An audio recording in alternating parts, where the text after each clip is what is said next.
गणतंत्र दिवस के अवसर पर जेल मुख्यालय के आदेश पर अच्छे आचरण के चलते एक महिला कैदी सहित 9 कैदियों को ग्वालियर सेंट्रल जेल से रिहा किया गया। सर से फोटो ले लो, तुम फोटो ले लो, अंदर के फोटो होंगे यहाँ से अलग अलग अपराधों में सजा काट रहे थे। चले जेल प्रशासन ने इन कैदियों के परिजनों को रिहाई से अंदर पहले ही लिए होंगे ना सूचना फोटो दे दी थी। ऐसे में जेल के बाहर परिजन उनका बेसब्री से इंतजार करते हुए दिखाई दिए। जेल अधीक्षक विदित सिरवैया ने जानकारी देते हुए बताया कि इन कैदियों ने जेल में रहते हुए अपने साथी कैदियों की भी मदद की है।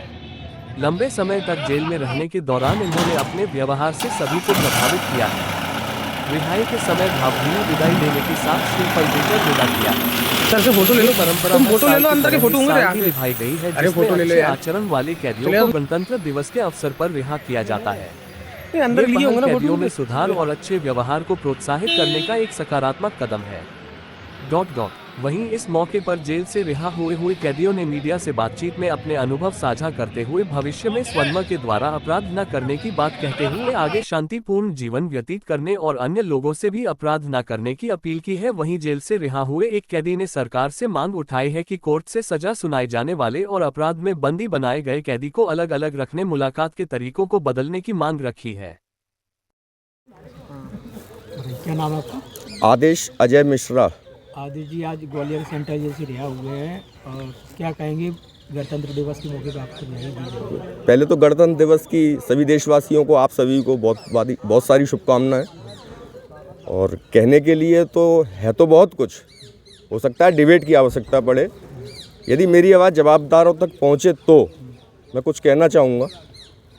इस अपराध में आप गए थे, आप मेरी बात जवाबदारों तक पहुंचाने का कष्ट करेंगे? बताइए। तो मेरी प्रार्थना है सबसे पहले, जो सत्ता में बैठे लोग हैं, कि जेल में जो अत्याचार चल रहा है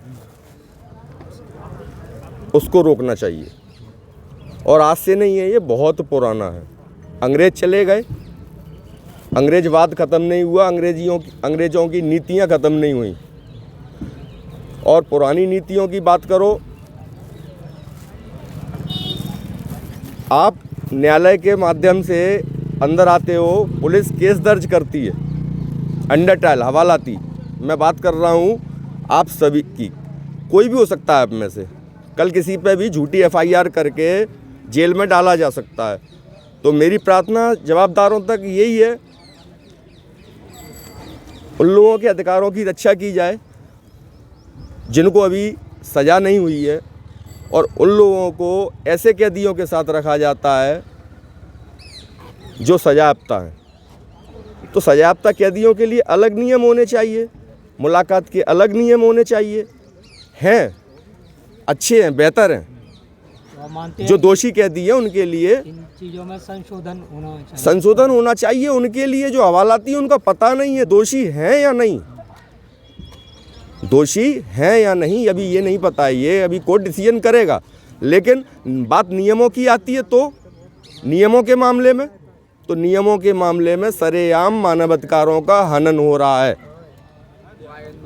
और मेरी आपसे फिर से प्रार्थना है कि जवाबदार यदि कहीं हैं हमारे भारत में, तो वहाँ तक ये आवाज़ पहुँचाने की कृपा करें कि हवालाती जो कोई भी हो सकता है, वो भी हो सकते हैं, कल उनका बच्चा, उनका रिश्तेदार, वो आते हैं, लेकिन नियम कौन से मानने पड़ते हैं उनको, जो सजा अब तक कैदी मानते हैं। गणतंत्र दिवस की सभी शहरवासियों को बहुत बहुत शुभकामनाएं। केंद्रीय जेल ग्वालियर से आज गणतंत्र दिवस के अवसर पर 9 कैदी, जिसमें एक महिला भी शामिल है, आजीवन की 302 के अपराध में जो बंद थे और आजीवन की सजा से दंडित थे। क्या कह रहे हैं ये कैदी, किस तरीके से अपनी शुरुआत करेंगे? अब वो जाएंगे घर में, उनके घर वाले उनको स्वीकार करें, और उसके घर वाले लेने भी आए हैं। तो यहाँ पे जो उनने कार वगैरह सीखा होगा, उसी कार को वो आगे बढ़ाएंगे। आपने किस तरीके से उनको साथ दिए, क्या बोला उनसे आपने? हमने तो यही बोला कि भविष्य में ऐसी चीज़ें, अपराध नहीं करना जिसके कारण आप अपने परिवार से 14 वर्ष अपने परिवार से दूर रहे, अपने बच्चों को बड़ा होते भी नहीं देख पाए। तो यही उनको बताया कि भविष्य में अपने लोगों को भी यही बताओ कि कोई अपराध ऐसा नहीं हो, अपराध और नशे से दोनों दूर रहें। किस देना चाहते हैं देशवासियों को? देशवासियों को बहुत बहुत शुभकामनाएं, और सभी लोग सामाजिक स्वास्थ्य बना के रहें, मिलजुल कर रहें।